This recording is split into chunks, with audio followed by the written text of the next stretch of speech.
আসসালামু আলাইকুম সুপ্রিয় দর্শক, আপনারা দেখতে পাচ্ছেন আজকে আমরা এমন এক ভাইয়ের হেয়ার ট্রান্সপ্লান্ট করার জন্য এখানে আসছে। আজকের ভিডিওটা যাদের ডোনার পাতলা, হ্যাঁ আপনার স্ক্রিনে দেখতে পাচ্ছেন এনার কিন্তু ডোনার এরিয়া খুবই পাতলা। এরকম যাদের পাতলা ডোনার এরিয়া, এই ডোনার থেকে কিন্তু আমরা হলো যে একসাথে 2200 বা 2500 বা এর উপরে বেশি করা যাবে না। আমরা সর্বোচ্চ 2500 করতে পারতাম বা 2000 উপরে নেওয়াটা কিন্তু খুবই ডিফিকাল্ট। তো আমরা ওনার দুইটা সেকশনে করব। আর স্ক্রিনে দেখতে পাচ্ছেন যে উনি চিকিৎসা না নেওয়ার কারণে, যদি উনি আগে থেকে চিকিৎসা নিত সেক্ষেত্রে কিন্তু এই চুলগুলো ঘন হইতো, ডোনারটা এত খারাপ হইতো না। সময় মতো চিকিৎসা না নেওয়ার কারণে কিন্তু ডোনার পাতলা হয়ে গেছে। আমরা ওনার আজকে 2200 গ্রাফ সার্জারি করব ওনার বাজেট অনুযায়ী। এখান থেকে অর্ধেক এই পর্যন্ত সামনের টুক করব, পরেরটা ইনশাল্লাহ পরের সেকশনে আমরা হয়তো বা দাড়ির থেকে কিছু নিয়ে, এখান থেকে কিছু নিয়ে হয়তো বা মিলে জিলে এই জায়গায় লাগাই দিব। তারপরে এখানে রুট আছে, যদি এখানে ওষুধ দেয় এই চুলগুলো এমনি গজে যাবে। তো ওনার সবচেয়ে বড় ভুল ছিল যে এত বড় টাক কিভাবে হলো এই অল্প বয়সে। আসলে কথা কি, ঠিক মতন ট্রিটমেন্ট নিত না, ওই নেওয়ার না কারণে এরকমটা হয়েছে। আচ্ছা, কবে থেকে স্বপ্ন ছিল যে আমি সার্জারি করব?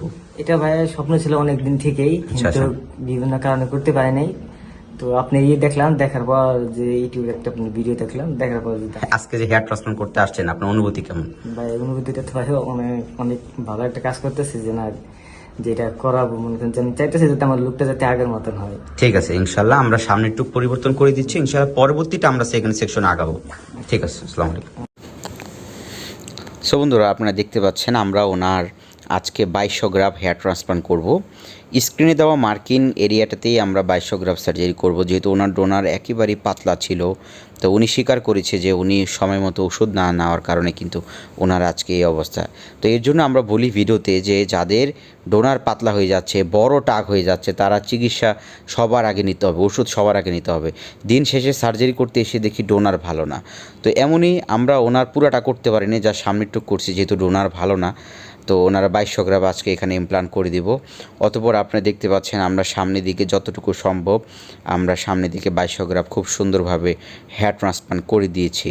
কিন্তু ওনার কিন্তু একটা শখ ছিল, ইচ্ছা ছিল যে আমি পুরাটা সার্জারি করব বা আমার পিছের ফলিকুলগুলো ভালো হবে। তো আসলে ফলিকুল যদি আপনার ভালো না থাকে তাহলে এই যে আমরা যে লাগিয়ে দিয়েছি ওনারটা কিন্তু এমন না যে অনেক ঘন আসবে। তো যেভাবে লাগিয়ে দিয়েছে ঠিক এভাবে চুল হবে, পুরো চেহারা পরিবর্তন হয়ে যাবে। কিন্তু ওনার যদি পিছের ডোনার আরেকটু ভালো থাকতো তাহলে আরও সুন্দর মানে রেজাল্ট আসতো। তো এর জন্য আমরা বলি যাতে কিন্তু আপনাদের যাতে ডোনার এরিয়া নষ্ট না হয়ে যায়, যাদের বড় বল নেই, যারা এই জিনিসটা প্রবাসী যারা, এরা কিন্তু এই ভুলটা করে, সময় মতো চিকিৎসা না নেওয়ার কারণে, ওষুধ ব্যবহার না করার কারণে আমাদের কাছে আসে সার্জারি করার ক্ষেত্রে। পরে দেখি আমাদের আসলে ডোনারের অবস্থা ভালো না। তো আপনি দেখতে পাচ্ছেন ওনার যেভাবে আমরা করে দিয়েছি এটাতে ওনার পুরো চেহারা পরিবর্তন হয়ে যাবে ইনশাল্লাহ।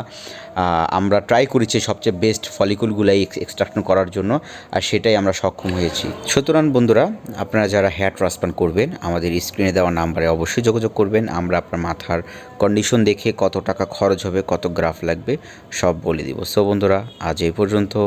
আল্লাহ হাফেজ।